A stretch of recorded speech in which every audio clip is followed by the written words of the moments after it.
Salam, j'espère que vous allez tous bien moralement, physiquement, mais surtout chimiquement. C'est Ikram Djeloli et je vais vous accompagner dans ce nouveau podcast. Aujourd'hui, et comme vous le saviez tous, nous sommes le 1er juin, ce qui coïncide avec la fête des enfants. Et de là, je tiens à dire bonne fête à tous les enfants et à tous les anges du monde.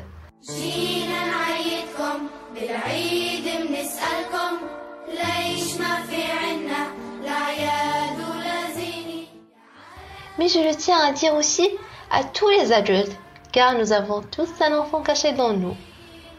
L'enfance, c'est la période la plus heureuse. C'est la période dans laquelle l'enfant il est censé être protégé. Mais c'est aussi la période dans laquelle l'enfant va se développer, va créer ses caractères et il va aussi découvrir le monde.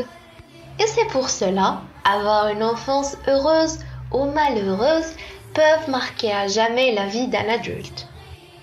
Chaque enfant a le droit de vivre son enfance bien qu'il se doit, une enfance calme, une enfance heureuse, afin d'avoir une personne productive au futur. Car les capacités d'évoluer de cet enfant et son imagination n'ont pas été tuées par la cruauté de ce monde. Et pour cela, une organisation a été créée en 1946 afin de protéger la maternité et l'enfance.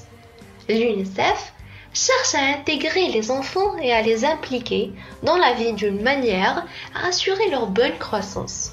Mais elle cherche également à protéger leurs droits, tels que le droit d'étudier, le droit à la santé, le droit de jouer, mais surtout le droit de vivre en paix.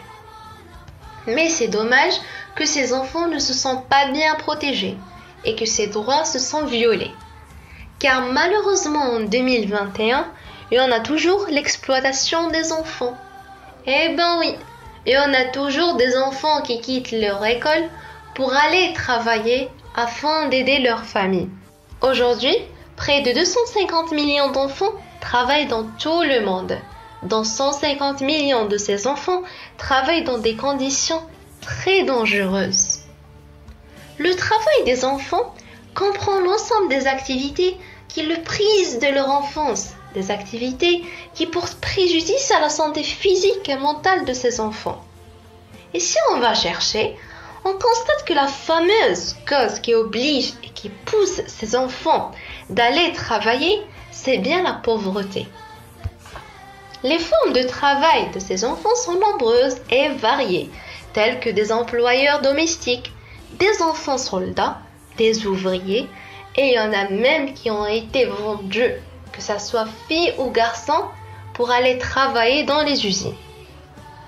Mais l'exploitation des enfants, ce n'est pas la seule chose qui prive l'enfant de son enfance, mais on a aussi la guerre. Et c'est désolant que cette guerre rende les choses plus pires, car non seulement la pauvreté qui vole son enfance, mais aussi la guerre qu'elle le prive de vivre en paix. Et de là, une pensée à tous les enfants palestiniens et aussi à tous les enfants qui sont traumatisés par le bombardement et la perte de leurs parents et de leur maison. On espère que les choses vont changer et que tous les enfants du monde vont avoir une enfance tranquille, calme et heureuse. Et pour cela, faut mettre la main dans la main afin d'aider ces petits anges avec les moyens qu'on peut. Car si on ne fait pas part de la solution, on fait surtout part du problème. Notre podcast arrive à sa fin. Merci d'avoir entendu. À bientôt.